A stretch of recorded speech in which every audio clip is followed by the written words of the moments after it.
ஒரு குருவை பணிந்தால் கர்மபந்தனம் நீங்கும். ஏன்னா அவர் உபதேசம் பண்ணிட்டே இருப்பார். அந்த கர்மபந்தனம் நீங்கும்ங்கிறது எப்படி தெரியும்? எப்போது கண்ணனை வசுதேவர் பிடித்தாரோ கையில் இருக்கக்கூடிய விலங்கே கீழே விழுந்துடுத்தே, கர்மபந்தனத்தை இவன் போக்கடிக்க மாட்டானா? பிதாவான வசுதேவருக்கு நன்றி செலுத்தினவன் பித்ருதேவோபவன்னு சொல்லக்கூடியவன் கிருஷ்ணம் வந்தே ஜகத்குரும். அப்போ தேவகிக்கு அனுகிரகம் பண்ணியிருக்கார், மாத்ருதேவோபவ கிருஷ்ணம் வந்தே ஜகத்குரும்.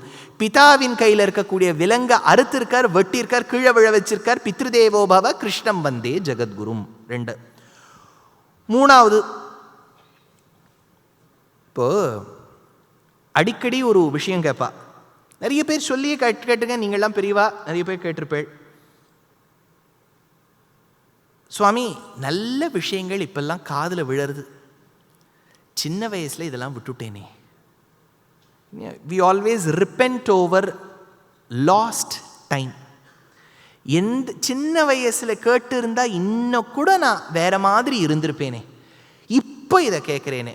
பிரயோஜனம் இல்லை. இப்போ you cannot time travel. Life is not the curious case of Benjamin Button இல்லையா? அதனால் you cannot go back. அப்போ ஒரு வருத்தம் வருது. அது ஏன் வருதுன்னு நான் கொஞ்சம் விசாரம் பண்ணியிருக்கேன். ஏன்னா நம்ம தேசத்தில் நம்ம என்ன நினச்சுன்னு இருக்கோம்னா, ரொம்ப கிரந்தாவலோகனம் பண்ணவர், ரொம்ப படித்தவர், புஸ்தகமாக படித்தவர். அவர் ஆற்றுக்கு போனால் இங்கே 2000 புஸ்தகம் இருக்கும், புஸ்தகத்துக்கு நடுவிலேயே அவர் உட்காந்துட்டு இருப்பார், நிறைய நோட்ஸ் எழுதுவார், இந்த மாதிரி வளவளன்னு பேசுவார். இப்பேற்பட்டவாதான் ஞானத்தில் மூத்தவர்கள்னு நினச்சுன்னு இருக்கோம். ஆனால் வேதம் மறுத்துருத்து. நாயமாத்மா பிரவச்சனேன லப்யா ந மேதையா ந பகுனாஸ்ருதேன யமைவேஷ விவருணுதே தேன லப்யா தஸ்யைஷ ஆத்மா விவருணுதே தனூம் ஸ்வாம் அப்படின்னு உபனிஷத் வாக்கியம். ஒரு சின்ன கதாபாகம் சொல்கிறேன். இது ஸ்ரீ மகாபாரதத்தில் வரக்கூடிய இடம். வனப்பர்வால ஒரு சரித்திரம் சொல்கிறா. காட்டில் நிறைய விருட்சங்கள், அதில் பெருத்த வளர்ந்த ஒரு விருட்சம். அந்த விருட்சத்தின் நிழல் சாயையில் கௌஷிகர்னு ஒரு மகரிஷி உட்காந்துட்டு தபஸ் பண்ணிட்டு இருக்கார். இந்த கௌஷிகர் வேற, அது விஸ்வாமித்திரர் கௌஷிகர் வேற, இவர் கௌஷிகா 2.0. இவர் உட்காந்து தியானம் பண்ணிட்டு இருக்கார். ரொம்ப நாள் பண்ணியிருக்கார். நல்ல தபோபலமெல்லாம் சேர்ந்துடுத்து. ஒரு நாள் ஈரமாக என்னவோ இருக்குது அப்படின்னு இங்கே பார்த்தா, மேலே ஒரு அந்த மரத்தின் ஷாக்கையில் அமர்ந்திருக்கக்கூடிய ஒரு பக்ஷி, அது கொஞ்சம் இவர் மேலே விச்சேதனம் பண்ணிடுத்து. அது இங்கிலீஷில் ஒரு அழகான வார்த்தை சொல்லுவா, பேர்ட்ஸ் பிளெஸ்ஸிங்ன்றவா. அது அவுட்புட்லாம் சொல்லப்படாது, பேர்ட்ஸ் பிளெஸ்ஸிங். அவர் ஈரமாக இருக்கேன்னு பார்த்தார், கோபம் வந்துடுத்து ரிஷிக்கு. அந்த ரிஷி என்ன பண்ணார், மேலே இப்படி எட்டி பார்த்தார். பார்த்த உடனே இவருடைய தபோபலம், அந்த தேஜஸ் பூர்த்தியினால் அந்த பார்த்து கொண்டிருந்த பக்ஷியானது ஒரே செகண்டில் பஸ்மமாய் கீழே ஆஷஸாக விழுது. இவருக்கு என்னென்னா, நம்ம பார்த்தா இவ்வளவு பெரிய பலன் இருக்கு போகிறதுக்கு அப்போ தான் அவருக்கு தெரியும். சரி, இந்த மெதப்போட அவர் என்ன பண்ணார், ரொம்ப நாள் தபஸில் இருந்திருக்கார். தபஸ் கலைஞ்சு கொடுத்து நேர நடந்து போனார் பிக்ஷை பெற்றுக்கொள்ள. பிக்ஷை எடுக்கலாம்னு போகும்போது அந்த இடத்துல ஒரு ஸ்திரீ அவ ஆத்துக்குள்ள இருக்கா. இவர் பவதி பிக்ஷாம் தேஹி மாதே அப்படின்னு ஒரு கூக்குரல் எழுப்புறார். அந்த பெண்மணி ஆற்றுல சேர்த்து வச்சிருக்க அரிசியை ஒரு காப்படியில் வச்சிருக்கா. இவருக்கு பிக்ஷை இட வேண்டும்னு வர வழியில் என்ன ஆகிடுத்து, மாமனார் மாமியார் ஆத்துக்காரெலாம் இருக்கா, அவள்லாம் கொஞ்சம் தால்னு கேட்டால், சரி தால் எடுத்துன்னு வரலான்னு அந்த அரிசியை ஒரு ஓரமாக வச்சுட்டு தால் எடுத்துன்னு வர போயிட்டா. அதில் என்ன ஆகிடுத்து, ஒரு 2 minutes டிலே ஆகிடுது. அப்புறம் அரிசியை எடுத்துன்னு வந்தா. இவருக்கு கோபம், நான் இத்தனை நாழியாக பிக்ஷை கேட்டுருக்கேன், எனக்கு பிக்ஷை இடாமல் நீ என்ன செய்து கொண்டிருக்கிறாய் என்கின்ற ஒரு கோபம் அது கண்கள் அப்படியே தெரிஞ்சுது. அந்த பெண்மணி அரிசியை எடுத்துன்னு வரா, போட்டுட்டா அவர் பிக்ஷ பாத்திரத்தில். இன்னும் அவர் இப்படியே பார்த்துன்னு இருக்கார். அப்போ அவ சொன்னா, என்னை அந்த கொக்கு என்று நினைத்தாயோ கொங்கணவா, நீ என்ன அந்த பக்ஷி நினைச்சியா, நான் எரிஞ்சு போறதுக்கு. நான் அப்படியே ஆடி போயிட்டார் இவர். அங்க நடந்தது இவளுக்கு எப்படி தெரியும், எங்கேயோ நான் பக்ஷியை எரிச்சது இவளுக்கு எப்படி தெரியும் அப்படின்னு இவர் நினைக்கிறார். இவர் அப்படியே ஆச்சரியத்தை ஸ்தம்பிச்சு போய் நிற்கிறார். அப்ப அந்த பெண்மணி சொன்னா, எனக்கு எப்படி நீ அந்த கொக்கை எரித்தாய் என்கின்ற சந்தேகம் உன் மனதில் வருகின்றதோ எனக்கு எப்படி தெரிந்தது என்று அதை என் ஆச்சாரியனிடம் கேட்டு தெரிந்து கொள். இவர் உடனே, ஐயோயோ இவளே இப்படி இருக்கானா, ஆச்சாரியன் எப்படி இருப்பார், ஏண்டிமா உங்க ஆச்சாரியன் எங்க இருக்கார், மிதிலா தேசத்தில் இருக்கார், போய் பாருங்கோன்னா. இவர் ஏதோ பெரிய ஜடாமுடியோட ஒரு ரிஷி உட்காந்துட்டு இருக்க போகிறார். அவருடைய தியானத்தில் இருப்பார். சுற்றி அப்படியே நம்ம இந்த ரிஷிகள்லாம் காமிக்கும் போது பின்னாடி ஒரு ஒளிவட்டம்லாம் ஆறாலாம் காமிக்கும் பாருங்க. அப்படியே அந்த அகர்பத்திலாம் எரிஞ்சுட்டு இருக்கும். நடுவில் ஓ அப்படின்னு ஒரு சத்தம், அந்த வைப்ரேஷன்லாம் இருக்கும். ரிஷியை சூர்ந்து 4 சிஷ்யால் இப்படிலாம் நின்றுருப்பா. அங்கங்கே மெழுகுவத்தி ஏற்றி வச்சிருப்பா. அப்படிங்கிற அந்த அட்மாஸ்பியர் இருக்கும்னு நினச்சி போனார். அந்த ஊருக்குள்ளே பிரவேசம் பண்ணும்போது எல்லாரும் நிறைய பேர் மாம்சம் வாங்கிட்டு போயிட்டு இருந்தா. பேக்காக மாம்சம் வாங்கிட்டு போயிட்டு இருந்தா. ஏண்டாப்பா இதெல்லாம் என்னென்ன? மகிஷ மாம்சம்னர், பஃபலோட மாம்சம்னர். ஐயோ இது யார் ஒன்று கொடுத்தானர்? எங்கள் ஊரில் ஒருத்தர் புலையர் ஒருத்தர் இருக்கார், ஒரு வியாதன்னு சொன்னால் புச்சர்னு அர்த்தம். அவர் தான் பொதுவாக மகிஷ மாம்சத்தை விற்று பிழைக்கக்கூடியவர். அப்படியா? அவருக்கு பேர் என்னன்னர்? வியாதன். நாங்கள் அவரை தர்ம வியாதன்னு கூப்பிடுவோம். அந்த மகிஷ மாம்சத்தை வெட்டி ஊருக்கெல்லாம் விற்று கொண்டிருந்த அந்த தர்ம வியாதன் தான் இந்த பெண்மணியின் ஆச்சாரியன். ஞாபகம் வச்சுங்கோ. இப்போ இவர் போய் கேட்குறார், ஏண்டாப்பா நீ மாம்சம் வித்துருக்க, நீ எத்தனை கிரந்தம் படிச்சிருக்க? அவர் சொன்னார், நான் கிரந்தமெல்லாம் ஒன்றும் படிக்கலை சுவாமி, எங்கள் அப்பா அம்மாவுக்கு நித்தியம் கைங்கரியம் பண்ணுறேன்.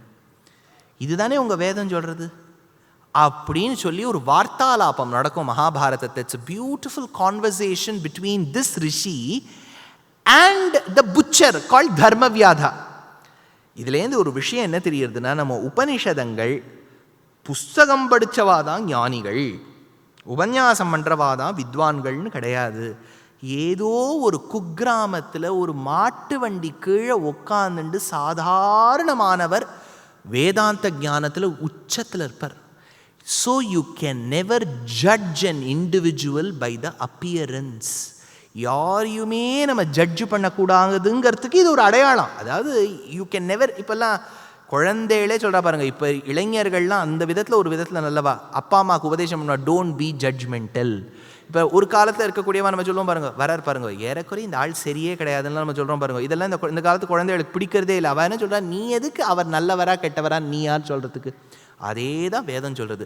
நாயமாத்மா பிரவச்சனேன லப்யா ந மேதையா ந பகுனாஸ்ருதேன யமைவேஷ விவருணத்தே. நீ அதுக்காக இப்போ நான் புஸ்தகம் படிக்கப்படாதுன்னு சொல்லலை, ஞாபகம் வச்சுங்க. இப்போ புஸ்தகம், இப்போ வேதம் கேட்குறதோ உபன்யாசம் கேட்குறதோ கேட்கணும். ஆனால் இதால் மட்டும்தான் ஞானியாவோங்கிற நினைப்பு இருக்கக்கூடாது. எப்படி வேணாலும் பகவான் ஞானத்தை கொடுக்கலாம். அப்படி கொடுத்தவா யாராவது இருக்காளா? பெருமாள் வேதத்தில் சொன்னதுக்கு எடுத்துக்காட்டு யாராவது இருக்காளான்னு கேட்டா, யசோதைன்னு ஒரு பெண். யசோதை இடக்கை வலக்கை ஆச்சாரம் தெரியாதவள்னு வியாக்கியானத்தில் எடுக்கிறா. இப்போ நான் இது அடிக்கடி உபன்யாசத்தை சொல்லியிருக்கேன், இப்போல்லாம் ரொம்ப ஜாகிரதையாக இருக்கேன். நான் அடியேன் எழுதுவது லெஃப்ட் ஹேண்ட் தான். நான் ரைட் ஹேண்டர் கிடையாது, லெஃப்ட் ஹேண்டர். அந்த விதத்தில் I'm a leftist, no other way. அதனால் எழுதுவது லெஃப்ட் ஹேண்ட். அது என்ன ஆகிடும்னா, அதனால தான் நீங்கள் பார்த்தேன்னா யாரெல்லாம் இங்கே லெஃப்ட் ஹேண்டர்ஸ் இருக்கேள்? ஒன்று இருக்கா, நம்ம கூட்டணியிலையும் 4 பேர் இருக்கா பாருங்க. அதனால் பொதுவாக இந்த லெஃப்ட் ஹேண்டில் எழுதுகிறவாளுக்கெலாம் எங்களுக்கெலாம் ஸ்கூலில் உட்காரும்போது ஒரு கொஞ்சம் கஷ்டம். ஏன்னா எங்கள் பக்கத்தில் யாரும் இந்த பக்கம் உட்காரப்படாது, இல்லாட்டா கை இடிக்கும். அதனால் நாங்கள் இந்த ஓரமாக போய் உட்காந்துக்கணும். அப்புறம் நாங்கள் போடுற வாட்ச் எல்லாம் இந்த பக்கம் இருக்கும். ஸ்கூலில் டீச்சர் கேட்போம், which is your writing hand. நம்ம மட்டும் ஒரு கையை டிஃப்ரெண்ட்டாக தூக்குவோம். எல்லாரும் ஒரு கை தூக்கினா நம்ம வழி தனி வழின்னு ஒன்று தூக்குவோம். எதுக்கு இது சொல்ல வந்தேன், அடியேன் பெங்களூர்லேருந்து மெட்ராஸ்க்கு முதல் முறை வரும்போது ஆட்டோவில் அவர் எவ்வளோ, அப்போல்லாம் கேஷ் தானே, அப்போ கேஷ் அவர் கையில் கொடுக்கலாம்னு போகும்போது அவர் நான் இந்த கையில் கொடுத்தேன், இந்த கையில் கொடுக்காத அந்த கையில் கொடுன்னார். ஏன்ப்பா இந்த கை நல்ல கையாக தானே இருக்குது, ஏன் அவர் சுவாமி இப்படி சொல்கிறார் நம்மளை பார்த்துட்டு அப்படின்னு சொல்லிட்டு அந்த கையில் கொடுத்தேன். அவர் சிகரெட் பிடிச்சிட்டு இருக்கார். அவர் ரொம்ப ஆச்சாரம், அது ஒன்றும் குறைச்சில்ல. சிகரெட் பிடிச்சுட்டே அவர் இன்னொரு விதமாக ஆச்சாரத்தை கண்டுபிடிக்கிறார். இந்த கையில் கொடுன்னார். யசோதையை பற்றி வியாக்கியானத்தில் சொல்லும்போது சொல்கிறா, இடக்கை வலக்கை ஆச்சாரம் தெரியாதவள். அவளுக்கு என்ன மாதிரி தான் கொஞ்சம் ஆட்டோக்காரர்கிட்ட லெஃப்ட் ஹேண்டில் கொடுத்துருவோம், திட்டு வாங்கிப்போம். அவளுக்கு லெஃப்ட் ஹேண்ட் ரைட் ஹேண்டு கூட வித்தியாசம் தெரியாதான். கார்த்திகைக்கு கார்த்திகை நாள் உடம்பு விட்டு தலை குளிக்கக்கூடிய பிரச்சுரலாம் இவள். அதாவது வருஷத்தில் ஒரு முறை தான் குளியலே. இவ்வளோ வாட்டர் கன்சர்வேஷன் பாருங்கள், இவ்வளோ கொண்டு கலிஃபோர்னியா ஸ்டேட்டில் விட்டுணும் இல்லையா? அவ்வளோ வாட்டர் கன்சர்வேஷன், வருஷத்தில் ஒரு நாள் தான் குளியல். அதிலும் எப்படி தலையை விட்டு உடம்பு குளிக்கக்கூடியவள் இவள்னு நான் சொல்லலை. இது வியாக்கியானத்தில் இருக்குது. எதுக்கு நீங்கள் அடிக்கடி கேட்குறேன் இல்லையா? இப்போ நீங்கள் நான் சொல்லும்போது நான் சொன்னேன் நான் சொல்லலைன்னு பயப்படுறேனே, மாட்டின்ட்டேன் ஒரு இடத்துல. என்ன எடுத்து இப்போது ஒரு 3 மாதத்துக்கு முன்னாடி டெல்லியில் அடியனுக்கு உபன்யாசம், ராமாயணத்தை பற்றி உபன்யாசம். தமிழ் சங்கத்தில் கூப்பிட்டுருந்தா, உபன்யாசத்தை கூப்பிட்டுருந்தா எல்லா இது பேனர் கீனர்லாம் போட்டுவிட்டா. உபன்யாசத்தில் நாங்கள் என்னெல்லாம் சந்திக்க வேண்டியதாக இருக்கு பாருங்க.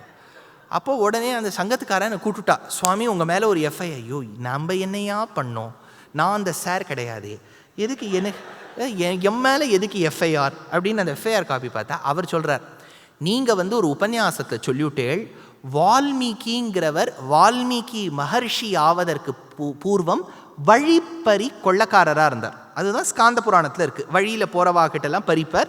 நாரதரை பார்த்தார், நாரதர் உபதேசம் பண்ணார், அவர் மேலே கரையான் புற்று கட்டியது. அப்புறம் வால்மீகிங்கிற மகரிஷியாகி ராமாயணத்தை ரச்சனை பண்ணி சீதா பிராட்டி கூட அவர் ஆசிரமத்தில் இருந்து தான் பிரசவம் பார்த்து லவகுஷாலை ஈன்றெடுத்தாங்கிறது ஸ்காந்த புராண சரித்திரம்.